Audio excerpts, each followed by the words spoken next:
मथुरा से गरजे शंकराचार्य। अब मुक्तेश्वरानंद सरस्वती। गौ माता को माता बनाने की मांग तेज। गौ हत्या तस्करी पर सरकार को घेरा। धर्मांतरण सेल पर भी उठाए सवाल। नमस्कार, मैं विजय तिवारी, आप देख रहे हैं न्यूज बीन। जगत गुरु शंकराचार्य स्वामी अभिमुक्तेश्वरानंद सरस्वती महाराज की ओर से निकाली जा रही गौ माता को राष्ट्रमाता घोषित करने की धर्म युद्ध यात्रा गुरुवार को भगवान श्री कृष्ण की नगरी मथुरा पहुंची। धर्म यात्रा के आगमन पर श्रद्धालुओं ने पुष्प वर्षा और उनका भव्य स्वागत किया और जगह जगह जय घोष के बीच यात्रा का अभिनंदन किया। मथुरा में आयोजित जनसभा को संबोधित करते हुए शंकराचार्य स्वामी अभिमुक्तेश्वरानंद सरस्वती ने गौ संरक्षण के मुद्दे को केंद्र में रखते हुए केंद्र और राज्य सरकार की नीतियों पर सवाल उठाए। उन्होंने कहा कि गौवंश की सुरक्षा केवल धार्मिक आस्था का विषय नहीं बल्कि भारतीय संस्कृति और सनातन परंपरा की आत्मा से जुड़ा हुआ प्रश्न है। उन्होंने कहा कि भगवान श्री कृष्ण की जन्मभूमि मथुरा सदियों से गौ सेवा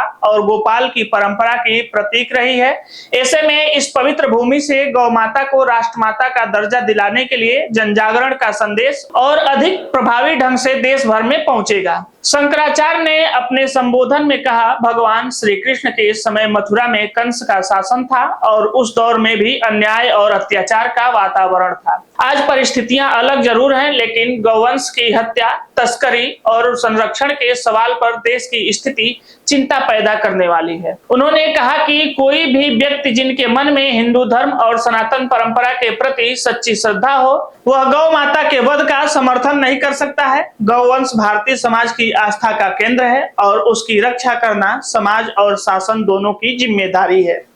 अपने वक्तव्य में शंकराचार्य ने उन लोगों पर भी निशाना साधा जो स्वयं को सनातनी बताते हैं लेकिन गौ मांस के व्यापार से जुड़े होने के आरोप का सामना करते हैं। उन्होंने कहा कि ऐसे लोग व्यक्तित्व अर्थों से सनातनी नहीं हो सकते हैं। उन्होंने कहा कि जो लोग सनातन धर्म का चोला पहनकर गौ हत्या या गौ मांस के व्यापार का समर्थन करते हैं वे सनातन के हितैषी नहीं बल्कि उसके विरोधी हैं। समाज को ऐसे लोगों की पहचान करनी होगी और उनके दोहरे चरित्र को समझना होगा। इस दौरान उन्होंने उत्तर प्रदेश के मेडिकल और डेंटल कॉलेज में राज्यपाल की ओर से धर्मांतरण रोकथाम प्रकोष्ठ सेल गठित किए जाने के फैसले पर भी अपनी प्रतिक्रिया दी। उन्होंने कहा कि धर्मांतरण की समस्या लंबे समय से चर्चा का विषय रही है लेकिन सरकारें इसे प्रभावी ढंग से रोकने में सफल नहीं हुई हैं। शंकराचार्य ने आशंका जताई कि यदि ऐसे प्रकोष्ठ का संचालन पूरी पारदर्शिता और निष्पक्षता के साथ नहीं हुआ तो उनका इस्तेमाल छात्रों को प्रभावित करने या अनावश्यक दबाव बनाने के लिए भी किया जा सकता है। उन्होंने कहा कि किसी भी व्यवस्था का उद्देश्य स्वतंत्रता और सुरक्षा होना चाहिए, न कि भय और हस्तक्षेप का वातावरण तैयार करना। उन्होंने उत्तर प्रदेश सरकार के कामकाज पर भी टिप्पणी करते हुए कहा कि सत्ता में बैठे लोगों को अपने घोषित आदर्शों और दायित्वों के अनुरूप कार्य करना चाहिए। जनता ने निजी मूल्यों और वादों के आधार पर नेतृत्व को चुना है, उन पर खरा उतरना सरकार की जिम्मेदारी है। धर्म युद्ध यात्रा के उद्देश्य को स्पष्ट करते हुए शंकराचार्य ने बताया कि गौ संरक्षण और गौ माता को राष्ट्रमाता का दर्जा दिलाने की मांग को लेकर निकाली जा रही यह यात्रा अब तक उत्तर प्रदेश के लगभग 200 से अधिक विधानसभा क्षेत्रों तक पहुंच चुकी है। यात्रा के माध्यम से लोगों को जागरूक करने और व्यापक जन समर्थन जुटाने का प्रयास किया जा रहा है। उन्होंने घोषणा की कि आगामी 24 तारीख को राजधानी लखनऊ में एक विशाल कार्यक्रम आयोजित किया जाएगा।